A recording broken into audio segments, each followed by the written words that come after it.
ಬೇಸಿಗೆ ಕಾಲದಲ್ಲಿ ಆರೋಗ್ಯವಾಗಿರಲು ಈ ಆಹಾರದಿಂದ ದೂರವಿರಿ. ಎಲ್ಲರಿಗೂ ಪಟು ಕನ್ನಡ ಟಿ ವಿ ಯೂಟ್ಯೂಬ್ ಚಾನಲ್ಗೆ ಸ್ವಾಗತ ಸುಸ್ವಾಗತ ಅಂತ ಹೇಳ್ತೇವೆ. ಶುರು ಮಾಡೋಕ್ಕಿಂತ ಮೊದಲು ಯಾರೆಲ್ಲ ನಮ್ಮ ಯೂಟ್ಯೂಬ್ ಚಾನಲ್ ಮೊದಲು ನೋಡುತ್ತಿದ್ದೀರಿ ಅವರೆಲ್ಲ ಸಬ್ಸ್ಕ್ರೈಬ್ ಮಾಡ್ಕೊಳ್ಳಿ, ಮತ್ತಲ್ಲೇ ಪಕ್ಕದಲ್ಲಿರೋ ಬೆಲ್ಲೈಕನನ್ನು ಪ್ರೆಸ್ ಮಾಡಿ. ಬೇಸಿಗೆಯಲ್ಲಿ ದೇಹದಲ್ಲಿ ನೀರಿನ ಅಂಶ ಕಾಪಾಡಿಕೊಳ್ಳುವುದು ಅತ್ಯಗತ್ಯ.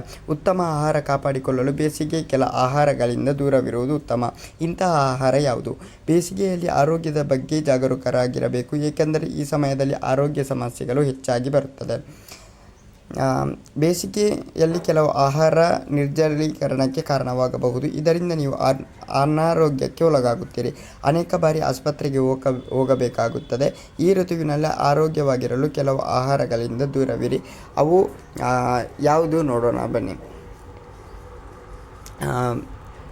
ಉಪ್ಪು ಸೇವನೆಯನ್ನು ಕಡಿಮೆ ಮಾಡಿ. ಉಪ್ಪು ಮತ್ತು ಆಹಾರವನ್ನು ರುಚಿಯಾಗಿಸುತ್ತದೆ, ಆದರೆ ಉಪ್ಪು ಹೆಚ್ಚಾಗಿ ಸೇವಿಸುವುದರಿಂದ ದೇಹದಲ್ಲಿ ಅಧಿಕ ರಕ್ತದೊತ್ತಡ, ಊತ, ಹೃದಯ ಸಂಬಂಧಿಸಿದ ಕಾಯಿಲೆಗಳು ಬರುವ ಸಾಧ್ಯತೆ ಇದೆ.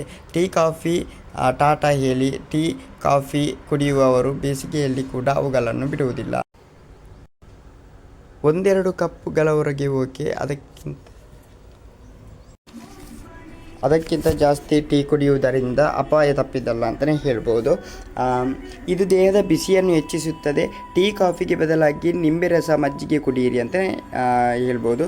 ಜಂಕ್ ಫುಡ್ ಮತ್ತು ಮುಂತಾದ ಪದಾರ್ಥಗಳಿಂದ ದೂರ ಇರಿ ಅಂತ ಹೇಳ್ತಾ ಆರೋಗ್ಯವಾಗಿರಿ ಅಂತ ಹೇಳ್ತಾ. Love you so much guys. Thank you. By.